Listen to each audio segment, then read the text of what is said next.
Bonjour, on s'intéresse dans cette vidéo à un circuit qui peut réaliser des fonctions arithmétiques et logiques. Il s'agit du circuit nommé unité arithmétique et logique UAL 74181 TTL.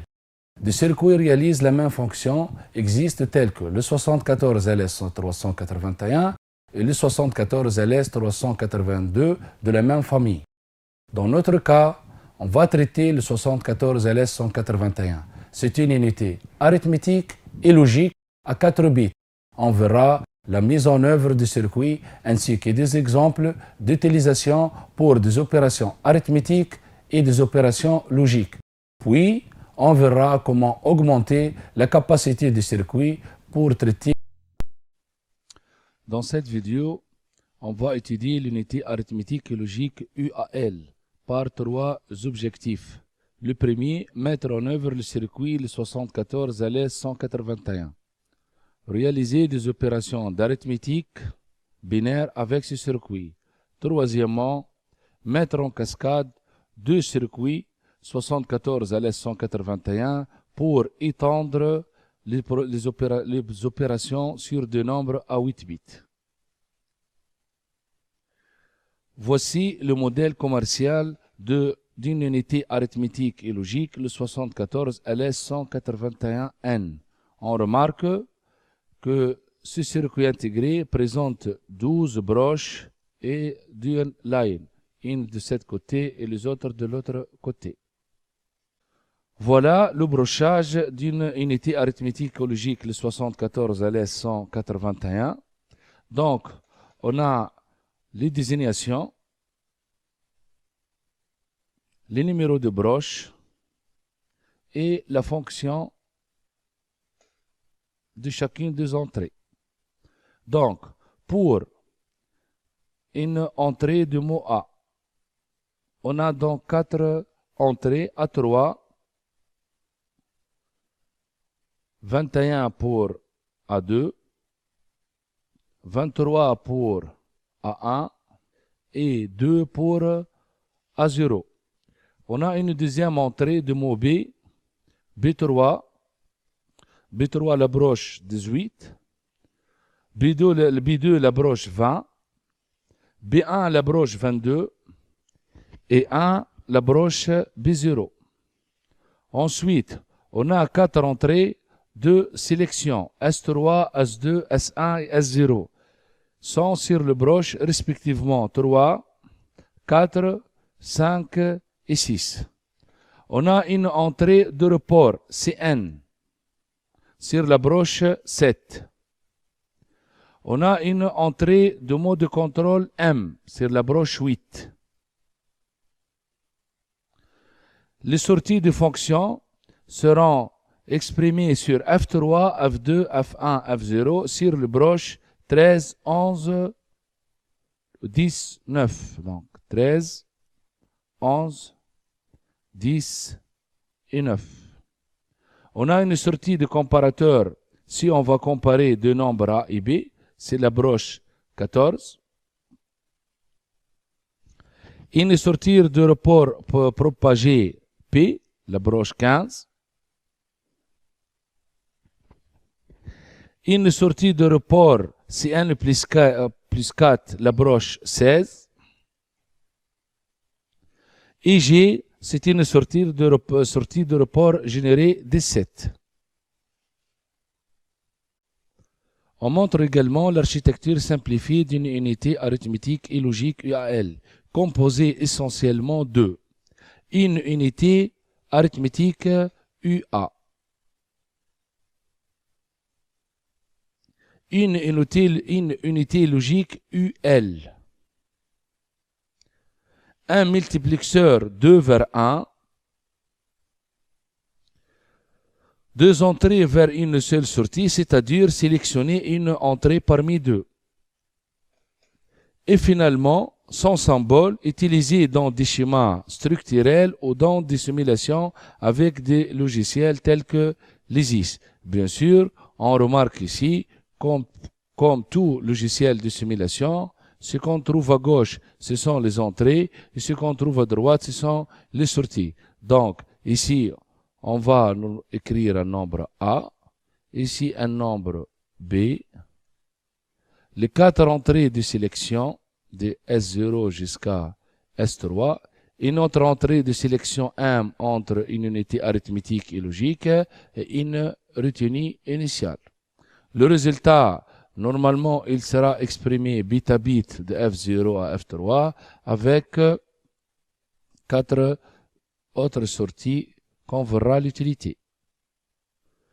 Les tables de fonctions du circuit 74 LS181, on doit noter bien que L signifie niveau de tension faible, H niveau de tension élevé, étoile, chaque bit est déplacé vers la position la plus significative suivante, et 2 étoiles, opération arithmétique exprimée en notation complément à 2.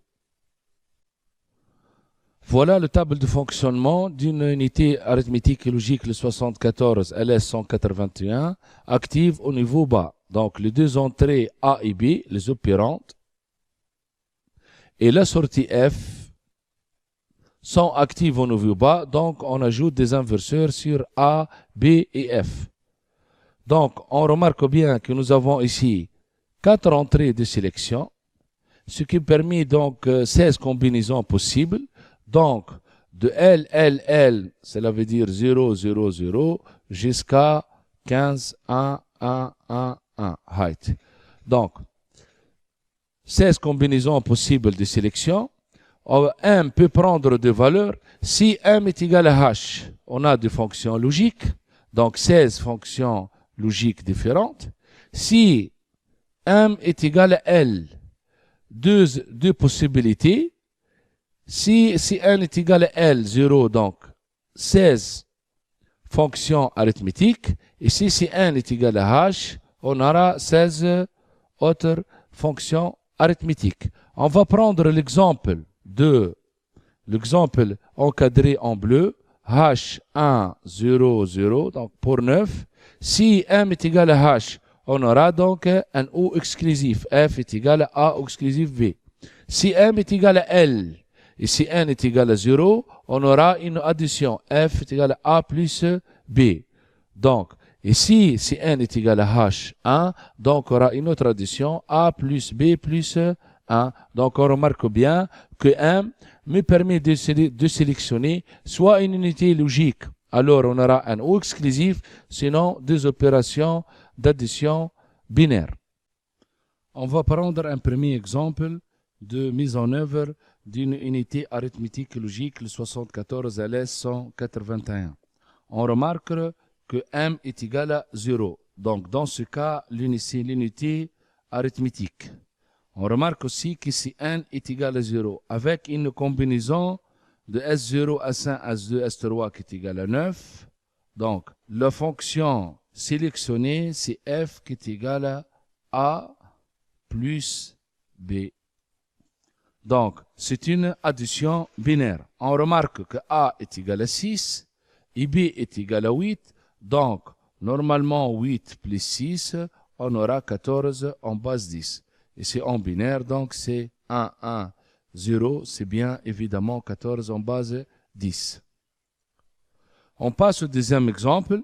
Toujours M est égal à 0. Donc, nous sommes bel et bien dans une unité arithmétique, mais si n c'est égal à 1, avec la même sélection de 9, on aura la fonction choisie, f est égal à a plus b plus 1. On regarde le résultat qui est égal à 15. Pourquoi on a 15 en décimale? Nous avons 6 plus 8, c'est 14, plus 1, donc c'est 15. Voici un troisième exemple. M, toujours est égal à 0. Donc, une unité arithmétique est sélectionnée. C1 est égal à 0, mais on a changé les entrées de sélection S3, S2, S1, S0 à 15. Là, d'après le table de fonctionnement, c'était auparavant F, c'est égal à la sortie. Donc, on regarde, A est égal à 3 et la sortie, c'est égal à 3. Un autre exemple de la mise en œuvre d'une unité arithmétique et logique, le 74 LS 181. On a 1 est égal à 1, donc nous sommes dans le cas d'une unité logique. C'est pour cette raison, Cn, elle devient une entrée indifférente. On a choisi les entrées de sélection est égale à 9, donc nous sommes dans le cas d'une fonction logique sélectionnée qui est f qui est égal à au exclusif b. Vérifions les résultats. On a f0 qui est égal à a0 au exclusif b0. Donc on a a0 est égal à 0, au exclusif b0 c'est égal à 0. Un autre exemple, f1 qui est égal à 1 au exclusif b1. On regarde, a1 est égal à 1, b1 est égal à 0, 1 exclusif 0 c'est égal à 1. Pour les autres, a2, f2 et f3, c'est de la même façon. Donc, dans le cas d'une unité logique, l'unité arithmétique fonctionne avec bit un bit. On aura toujours le résultat bit par bit. Donc, toujours dans le même cas, m est égal à 1, s est égal à 9, est indifférent de Sn. On a changé a et b. On a donc 1, donc toujours la fonction choisite a au exclusif b. Donc, on a 1 au exclusif 0, c'est 1. 1 au exclusif 1, c'est 0. 0 exclusif 1, c'est 1. Et 1 exclusif 0, c'est 1. Maintenant, on va voir l'exemple d'une mise en cascade de deux unités arithmétiques et logiques, le 74 LS 181, activées au niveau haut. Donc, ici, on aura deux nombres, A et B, à 8 bits chacun. Donc, le nombre A, c'est 4, MSB, 4 LSB. Le nombre B, 4 LSB et 4 MSB. Donc, on a deux unités arithmétiques et logiques. La première unité U2, le 74-181, c'est l'unité LSB, et la deuxième, c'est l'unité MSB. On regarde bien la mise en série de Cn plus 4 de U2 vers Cn, la retenue initiale de deuxième unité arithmétique et logique Cn. Pour le M, il est commun pour les deux unités arithmétiques et logiques, qui est égal à 1.